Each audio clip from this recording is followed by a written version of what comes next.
Good morning. I think I did this right. Yeah, there it is. I know that there's a lot of stuff going on, and I was remembering this morning as I was looking around that I know that Olivia and Emery, this is your last Sunday with us before you head off on the college. Who else is heading off either to college or last Sunday with us? I know that some have already left and gone. With just those two? Well, you're welcome. I'm highlighting. Both of you are going to kill me afterwards. I didn't think you would be alone, but I guess, no, you won't be alone. We're looking forward to what goes on with them, but if you're anything like me, having little girls myself, I look up for their role models, and there's two right there. Awesome, awesome young ladies, and so we will miss you for sure. Other things going on, we talked about in the welcome, the life groups, and some have asked for a long time about how do I get involved with the life group? Well, David pretty much said, here's how. So that's great. And if you noticed as well in the lobby, we have the heartfelt ministries, the women's groups that are kicking off. That's going on. That's fantastic. Seems like a lot of things are going. In fact, this Wednesday we're kick-starting for the new school year dollar dinner. Yeah, all right. Got a few people ready for that. And then in the bulletin you can read that starting in September are some new classes and for all of our kids, and then some of the differences with the adult classes. A lot of things going on. A lot of change within just the seasons. And I tell you, I've been working on this series, well, for a while, both in my head and then in practice. And I put on my Facebook, whenever I shared this post, I said there's only 2 more of these left. And that was a little harder to say out loud than I realized, because I really enjoyed this sermon series. So we have this week and next week, and then we'll be wrapping it up and moving into a new series that I'm getting really excited about. But I mentioned at the start of this series, the gospel in 100 Acre Woods, that what really came to mind, the reason I was focusing on this, was because there was a movie that came out called Christopher Robin. And I fell in love with it because I've fallen in love with these characters in this storyline my whole life.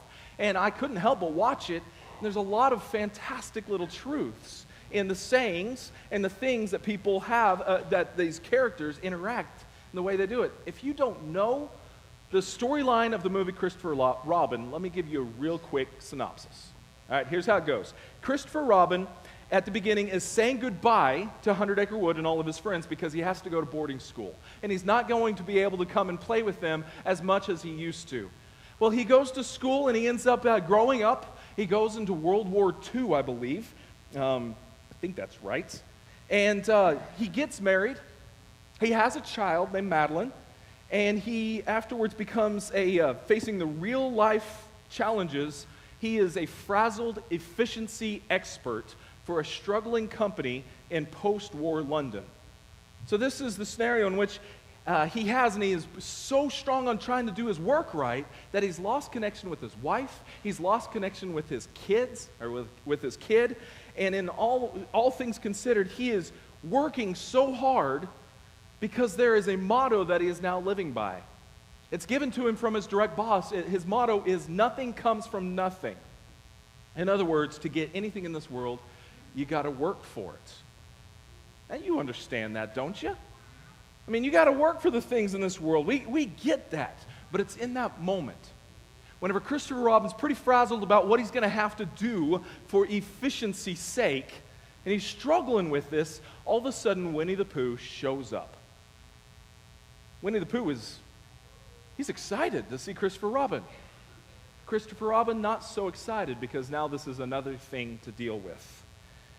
And as Pooh Bear tries to steer him back to the childlike state of living and being, Christopher ends up confessing to Pooh, and he says, I'm not what I used to be. I'm lost. I'm convinced that something happens. We lose something when we decide to grow up. Sometimes we use this grow up as a positive thing, and sometimes it sure is. But there are other times that we lose something. It may be our childlike innocence that we lose. It may be our ability to dream and to just play. Or it might be the art of doing nothing. Let me explain what I mean. More so, let me let Christopher and Pooh explain. Pooh Bear asked, "How do you do nothing?" To which Christopher says, "Well, it's when people call out, 'What are you going to do, Christopher?' And you say, 'Oh, nothing.' And then you go ahead and do it." Ah, yes. Doing nothing often leads to the very best of something. I think Pooh Bear's onto something. Doing nothing often leads to the very best of something. Have you ever noticed the more grown up we get, the more we strive? The more we strive for success, the more we strive for achievement, the more we get frustrated with doing nothing. And a day that we do nothing, we sometimes think, "Oh man, that is blessed, that's wonderful." But at the same time, we get frustrated because there's so much still left to do. And so we are caught in this land of not doing enough. And it kills us. Maybe slowly, but it kills every one of us. We're not the only ones that struggle with making a mark, doing the things, becoming great in our own right. In fact, the disciples and Jesus had a conversation in Mark 9, starting verse 33, 34, a little bit before that, a little after. He says, after they arrived at Capernaum and settled in at a house, Jesus asked his disciples, "What were you discussing out on the road?" But they didn't answer, because they'd been arguing about which one of them was the greatest. We find the apostles walking down a road, walking from place to place with Jesus. This is a fairly common story. This is what happens all over the Gospels. They seem to always be traveling from point A to point B. And you can imagine that the disciples, as they're walking on one of these journeys, and they're reflecting on all the things that have happened so far. Just recently, Jesus has healed a blind man. He has healed a demon-possessed boy. He has fed 4,000 people, and he stumped the Pharisees. Everything that they're seeing, everything that they're reading about Jesus is that he is a leader, and he is starting a kingdom. And maybe they get to thinking what that means. Now, they know that they're the inner circle of this new leader. They know this, but when you think about it, every leader has a right-hand man. So maybe they get to looking at each other and saying, "Hey, who is Jesus' right-hand man? Who is the Alexander Hamilton to George Washington? Who is the person that's going to be right there, that we're all there together, but it's the right-hand man? Who's the greatest?" So you can almost even hear the disciples start thinking to themselves, "Hey, who's the most trustworthy? It's got to be me, right? Who's the most loyal? Who's the right-hand man?" We do the same, don't we?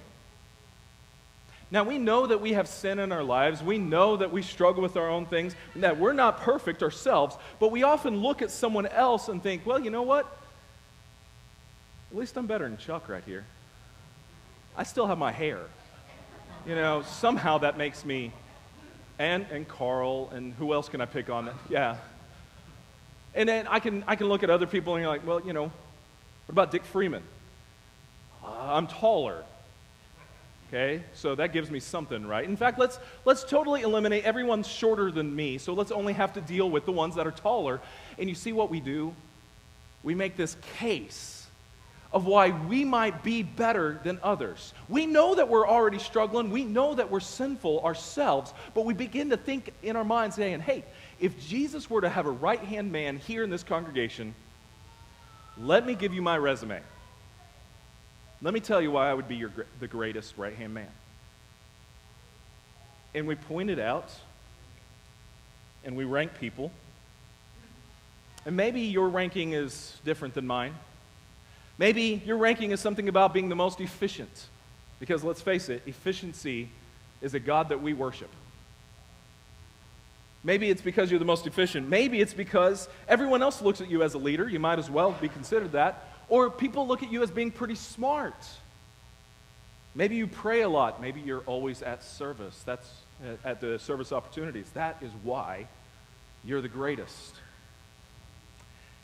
Basically, we make the case as if we're loading up a resume. We put up all the somethings that we have done or are doing in order to make the case why we're the greatest. Because you don't make a case that you're the greatest by saying, I do nothing well.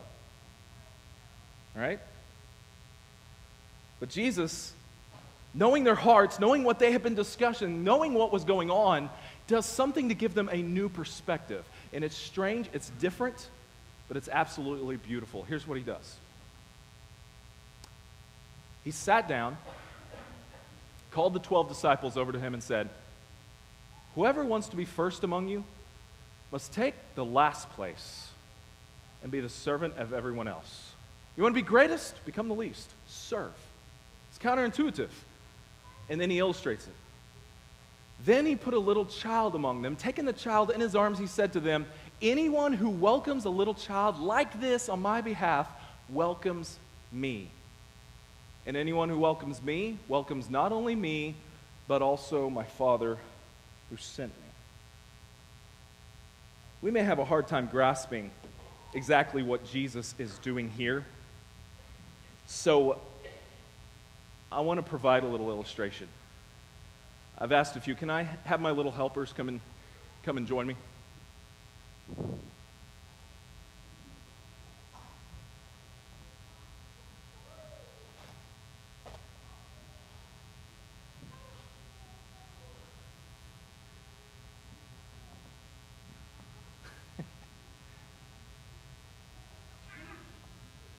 I have to warn you, their parents are really nervous about me doing this. Hey, come on up here. Here's toys. Put them up on the table. Have some fun.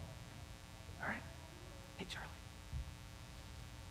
I've asked them to stay close just in case as well, all right? I want you to notice something. In Jesus' time, and in many cultures now, children aren't considered worth much. In a lot of cultures, they aren't considered to have much to add to society. They aren't considered trustworthy. They're not considered to bring much to the table. And the thing is,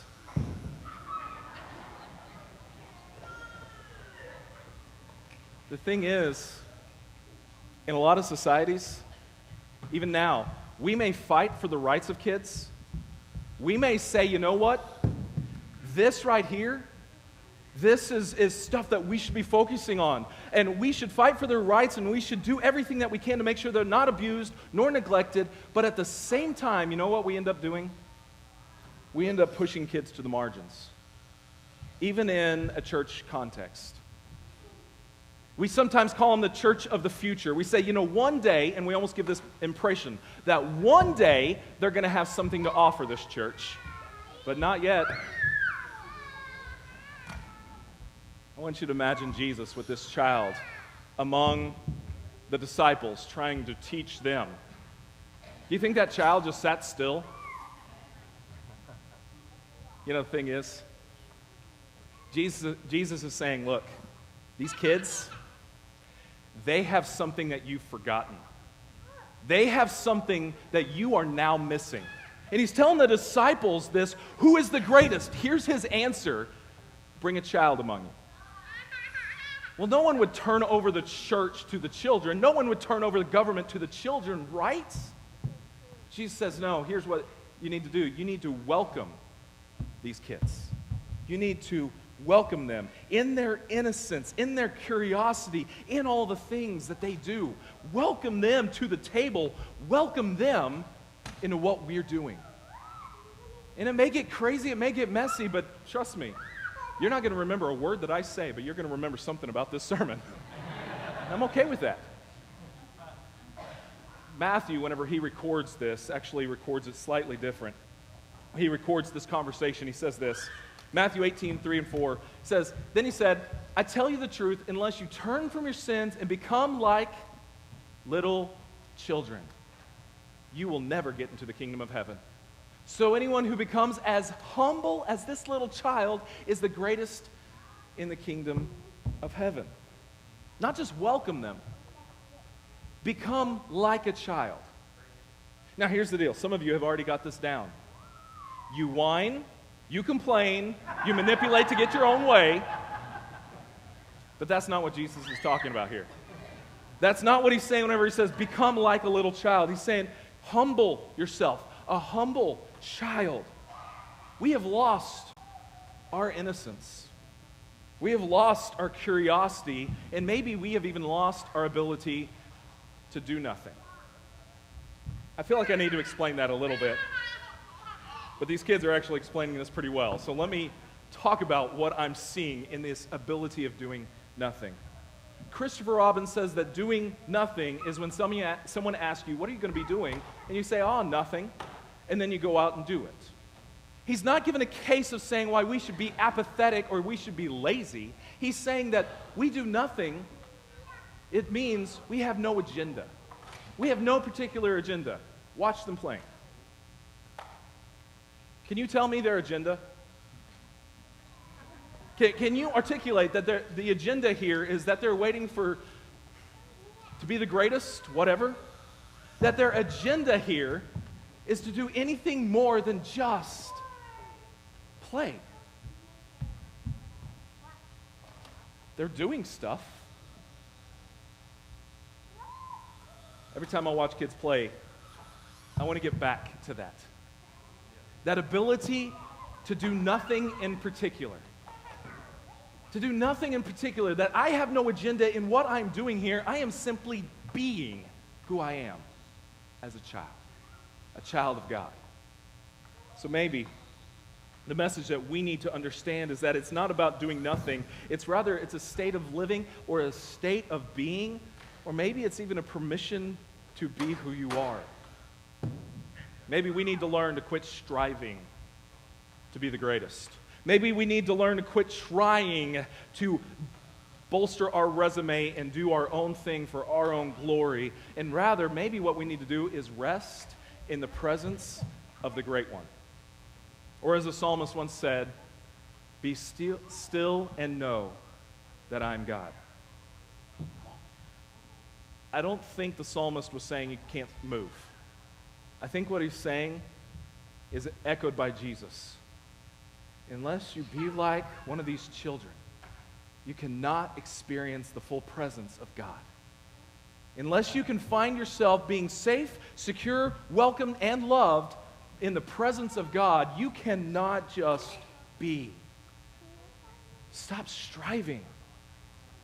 Just be. When we rest in God, we're not searching for achievement. We're not looking for some reward. We are simply living in the presence of God. Anybody who can live in the moment like a child knows how to live in the presence of God.